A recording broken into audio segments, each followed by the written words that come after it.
we had 100 Israeli jets launch what is called a preemptive strike. And what is this? A preemptive strike against a Hezbollah attack on northern Israel. Well, let's be clear what is meant there.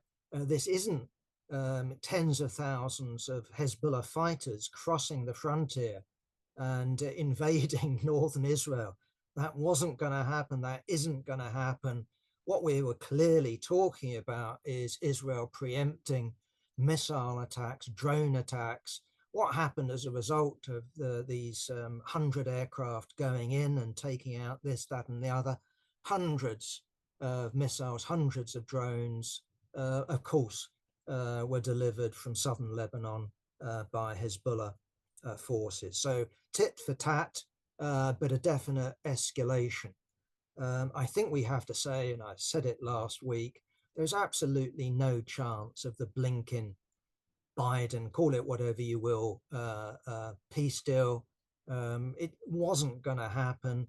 It isn't going to happen, at least anytime soon. America could make it happen by switching off the arms to Israel. It is doing no such thing.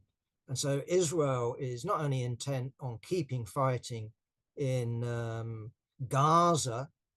The war aims aren't to get back every hostage. That was never the aim, nor is it to destroy Hamas. That's impossible, as Netanyahu's own defense minister, fellow member of Likud, has made it absolutely clear you cannot do that.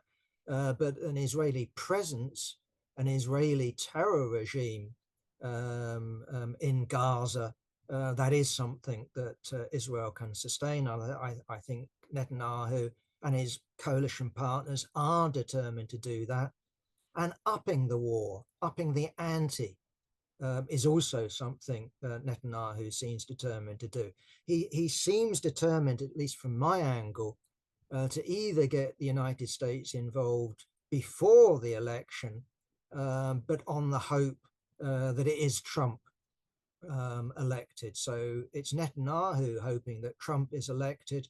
And I think you'd have to say, in all honesty, although he's denied it to Tucker Carlson, I think you also have to say that Putin would prefer a Trump victory. But we're also told by the media that there's a possibility of an all-out regional war. I think we need to be clear what is meant by that. It isn't Iran sending its navy into the Mediterranean to bombard Israel from the sea. It's not Iran about to send its tanks over into Israel. No, this is about Israel launching a war in southern Lebanon, maybe going further, but also launching a war on Iran. One would expect airports,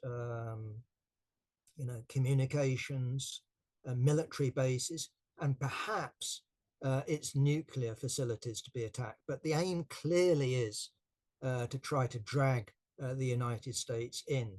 And at the moment, I think that word dragged is accurate. I don't see any thirst by the Democrats, i.e. Biden or Kamala Harris, to actually, preempt, or not preempt, to actually push Israel into such an action. I think the opposite is happening.